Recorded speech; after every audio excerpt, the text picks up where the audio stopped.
नमस्कार विद्यार्थी मित्रांनो, तुमचे माझ्या गणित गप्पा ह्या यूट्यूब चॅनलमध्ये स्वागत आहे.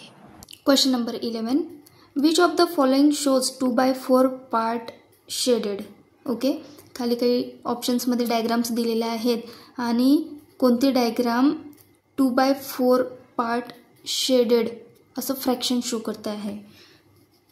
चेक करूया. ऑप्शन ए बघा, ऑप्शन ए मध्ये दिलेली जी फिगर आहे ती किती पार्ट्समध्ये डिवाइड आहे? 4 आणि तिचा शेडेड पार्ट किती आहे? 3. ओके, म्हणून या पहिल्या फिगरचं फ्रॅक्शन काय येईल? 3/4. सेकंड फिगर बघा, त्या दिलेल्या आहे 4 पार्ट्समध्ये डिवाइड आहे आणि 1 पार्ट शेडेड आहे तिचा. सेकंड फिगरचं फ्रॅक्शन काय मिळेल? 1/4. थर्ड फिगर बघा, 4 पार्ट्समध्ये डिवाइड आहे आणि तिचा शेडेड पार्ट किती आहे? 2. 2/4 हे थर्ड फिगरचं फ्रॅक्शन मिळेल आपल्याला. आपल्याला काय विचारलं आहे त्यांनी? Which of the following shows 2x4 part shaded. 2x4 shaded part असलेली फिगर कोणती आहे? कोणती शो करते आहे? ऑप्शन सी मधली जी दिलेली फिगर आहे ती 2x4 पार्ट शेडेड शो करते आहे. म्हणून या ठिकाणी option C is a correct answer. Question number 12. Which of the following set of fraction are arranged in descending order? Okay, काय विचारलेलं आहे त्यांनी? Which of the following sets of fraction. खाली काही फ्रॅक्शनचे सेट दिलेले आहेत आणि ते कसे अरेंज करायचे आहे? डिसेंडिंग ऑर्डरमध्ये. डिसेंडिंग ऑर्डर म्हणजे काय? मोठ्या नंबरकडून लहान नंबरकडे. ओके, तर बघा ऑप्शन ए चेक करूया. डिसेंडिंग ऑर्डरमध्ये फ्रॅक्शन्स आहेत की नाही. बघा ऑप्शन ए मध्ये सगळ्या फ्रॅक्शनचे डिनॉमिनेटर कसे आहेत? सेम आहेत. आता न्यूमरेटरला आपण डिसेंडिंग ऑर्डरने अरेंज आहेत की नाही ते चेक करूया. 1/5, 2/5. 1 हा 2 पेक्षा मोठा आहे, 2 हा 3 पेक्षा मोठा आहे. ही जी दिलेली ऑर्डर आहे ही कशी आहे? इन्क्रीजिंग ऑर्डर आहे. आपल्याला कशी पाहिजे आहे? डिसेंडिंग ऑर्डर पाहिजे आहे. ओके, ऑप्शन ए येणार नाही. ऑप्शन बी चेक करूया. बघा ऑप्शन बी मध्ये काय दिलेलं आहे? 10/5, 7/5, 3/5, 2/5, 1/5. ओके, हे जे नंबर्स दिलेले आहेत हे कसे आहेत? डिसेंडिंग ऑर्डरमध्ये आहेत. 10, 7, 3, 2, 1 मोठ्या नंबरकडून लहान नंबरकडे जातो आहे हा ऑप्शनमधले दिलेले फ्रॅक्शन्स. म्हणून या ठिकाणी option B is a correct option येईल. डिसेंडिंग ऑर्डरमध्ये लावायचं सांगितलं होतं आपल्याला. ओके, हा जो ऑप्शन बी दिलेला आहे हा कसा आहे? डिसेंडिंग ऑर्डरमध्ये अरेंज केलेला आहे. ओके, नेक्स्ट पाहूया. Question number 13. इफ एक डायग्राम दिलेली आहे आणि इक्वल टू काय म्हटलं आहे? 1 whole, then 5 3/4 is equal to. Okay, बघा या ठिकाणी काय दिलेलं आहे? ही जी होल डायग्राम आहे ही होल डायग्राम किती पार्ट्समध्ये डिवाइड केलेली आहे? बघा 4 पार्ट्समध्ये डिवाइड केलेली आहे. ओके, हिचं फ्रॅक्शन काय येईल? हिचं डिनॉमिनेटर 4, कारण की ही जी दिलेली डायग्राम आहे ही 4 इक्वल पार्ट्समध्ये डिवाइड आहे आणि ही कशी आहे? कंप्लीट शेडेड आहे. म्हणजे हिचा पार्ट कसा आहे? शेडेड. हिचे किती पार्ट्स शेडेड आहेत? 4 पार्ट्स शेडेड आहेत. म्हणून याचं ह्या डायग्रामचं फ्रॅक्शन काय येईल? 4/5. 4/4 4 डिवाइड बाय 4 केलं तर आन्सर काय मिळतं आपल्याला? 1. ओके, आता काय विचारलेलं आहे आपल्याला? 5 इंटिजर 3/4 हे जे आहे याच्यासाठी कशी डायग्राम तयार होईल? बघा होल 1 मीन्स काय? Whole shaded diagram. या ठिकाणी काय? इंटिजर 5. म्हणजे ही जी शेडेड डायग्राम आहे ही किती टाइम्स येईल? 5 टाइम्स येईल. बघा 1 2 3 4 आणि 5. यांच्यातला सगळा पार्ट कसा असेल? शेडेड असेल. बघा ही डायग्राम म्हणजे काय? 1 1 1 1 1. यांना जर सगळ्यांना ॲड केलं तर काय येईल? 5. ओके, आता आपल्याला 3/4चं डायग्राम कशी तयार होईल ते काढायचं आहे. बघा, दिलेली डायग्राम ही 4 पार्ट्समध्ये डिवाइड आहे. ओके, 4 पार्ट्समध्ये डिवाइड आहे. याचं फ्रॅक्शन काय येईल, मग डिनॉमिनेटर काय येईल याचा 4. आणि शेडेड पार्ट किती करायचा आहे आपल्याला, वरचा जो न्यूमरेटर आहे तो काय इंडिकेट करतो, शेडेड पार्ट. 3 पार्ट्स याचे शेडेड पाहिजे आहेत. बघा, 1, 2 आणि 3. याचं फ्रॅक्शन काय मिळेल मग 3/4. पुन्हा याला जर आपण ह्या डायग्रामला पण ॲड केलं तर काय येईल, 3/4 ॲड होईल. बघा, या पद्धतीने आपण याला लिहू शकतो. 5 इंटिजर 3/4. तर आपल्याला डायग्राम कशी मिळेल, 5 डायमंड्स जे आहेत हे कसे शेडेड, आणि शेवटचा जो डायमंड आहे तो काय, त्याचा 3 पार्ट्स शेडेड आणि 1 पार्ट कसा असेल, अनशेडेड पार्ट असेल. अशी डायग्राम कुठे दिसते आहे का, ऑप्शन्समध्ये चेक करा. येस, ऑप्शन डी दिसतो आहे. म्हणून या ठिकाणी आन्सर काय येईल, option D is a correct answer.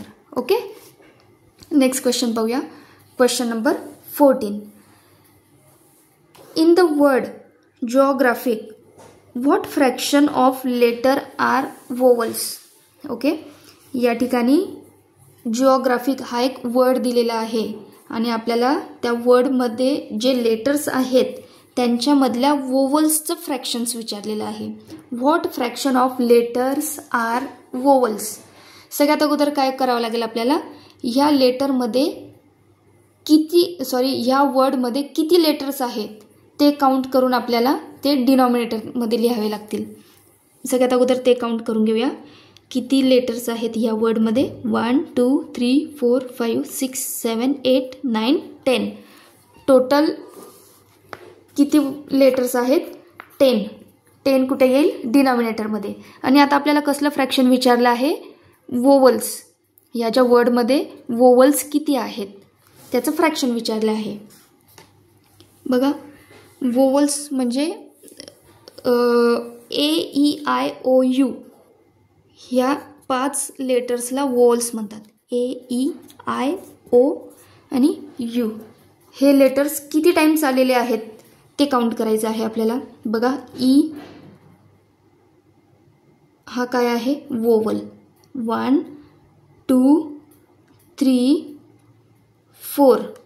Okay, किती वोवल्स आहेत ह्या वर्डमध्ये, तर 4. ते कुठे लिहितो मग आपण, न्यूमरेटरमध्ये. म्हणजे आता याचं फ्रॅक्शन काय मिळालं आपल्याला, वोवल्सचं 4/10 आहे का ऑप्शनमध्ये. Yes, option A is a correct option. Next question. Which of the following figure has the greatest unshielded fraction. या ठिकाणी 4 ऑप्शन्समध्ये आपल्याला फिगर्स दिलेले आहेत आणि त्यात आपल्याला कसलं फ्रॅक्शन विचारलेलं आहे, अनशेडेड फ्रॅक्शन. क्वेश्चन अगदी केअरफुली रीड करायचा. आपल्याला फ्रॅक्शन कसलं विचारलेलं आहे, शेडेड फ्रॅक्शन विचारलं आहे की अनशेडेड फ्रॅक्शन विचारलं आहे. ओके, तर आपल्याला कसलं विचारलं आहे, ग्रेटेस्ट अनशेडेड फ्रॅक्शन कोणत्या डायग्रामचं आहे. ओके, बघा, पहिली जी डायग्राम आहे ती किती पार्ट्समध्ये डिवाइड आहे, काउंट करा. 1, 2, 3, 4, 5, 6 पार्ट्समध्ये डिवाइड आहे, म्हणून 6 हा येईल डिनॉमिनेटरमध्ये. ओके, आता याचा अनशेडेड फ्रॅक्शन, अनशेडेड पार्ट किती आहे या डायग्राममध्ये, 1, 2, 3.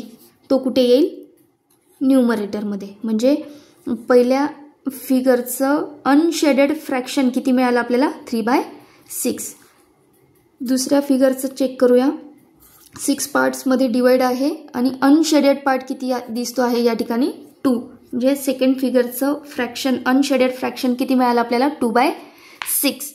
ओके, ही जी फिगर आहे ही किती पार्ट्समध्ये डिवाइड आहे, 6 पार्ट्समध्ये, आणि हिच्यातला अनशेडेड पार्ट किती आहेत, 4.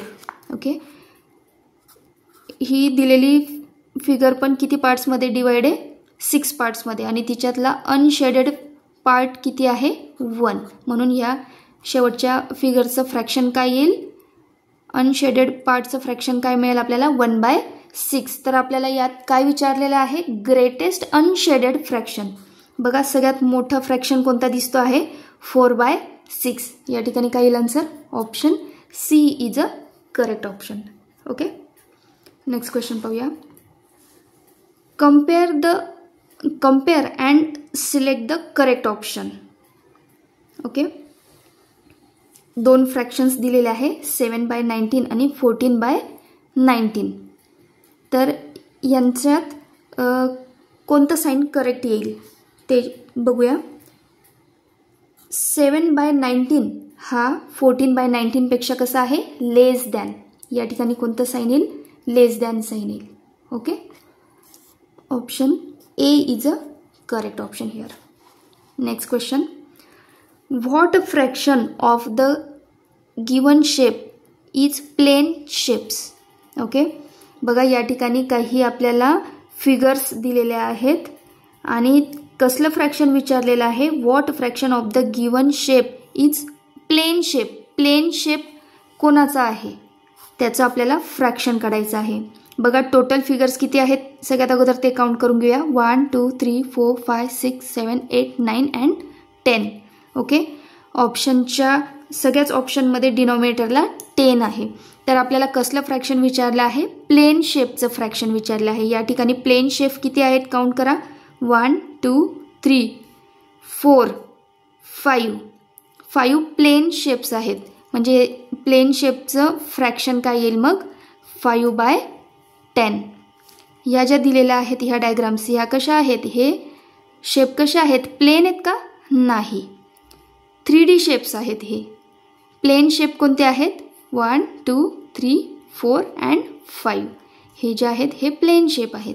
हे 3D शेप्स आहेत. Okay, question number 18. Fraction of the digit 1 in the given arrangement is. Okay, या ठिकाणी काही नंबर्स दिलेले आहेत आणि त्याच्यातून आपल्याला 1 ह्या डिजिटचं फ्रॅक्शन विचारलेलं आहे.